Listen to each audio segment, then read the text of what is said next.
This morning I went to Sweet Hour Lake Falls in Pine Grove, Schuylkill County, PA. It's about 45 minutes from where I live. And obviously there's a waterfall there. So as soon as I got there, there was a bridge that crosses the top of the waterfall. So I went to the top of the bridge to kind of survey the area to figure out where I wanted to take my photo. And at the bottom of the riverbank is where I decided to do that. There's a bunch of big rocks along the side of the riverbank, but also in the water. So I thought it would look cool to have some of those rocks in the foreground of the photo. So I set up my tripod pretty low to the ground. And then what I put on the front of my lens was a neutral density filter and a graduated filter. And what the neutral density filter does, if you take notice in this picture here, you'll see the water kind of looks silky. The neutral density filter is like, think of it like a pair of dark sunglasses. And you put it on the front of the lens, and because it darkens the image, it requires you to set a long exposure, which takes the movement of the water and kind of bleeds it all together and makes it look silky, and it kind of gives you that cool water effect.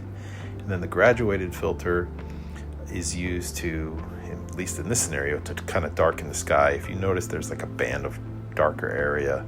I wouldn't say I used the filter exactly the way it should have been used. I probably should have moved it down a little bit because the filter is darker at the top and then clear at the bottom, and you can kind of slide it up and down to adjust the sky so that you can darken a really bright sky.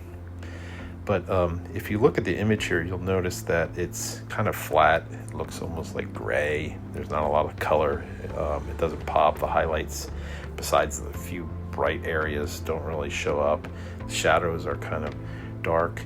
So this is the image that comes directly from my camera. My camera, I shoot in RAW mode, and what that does is it collects all of the information from the sensor and stores it in the file, and that way it's easier for me to edit it later, as opposed to shooting like in JPEG mode, which gives all the control of the image to the camera.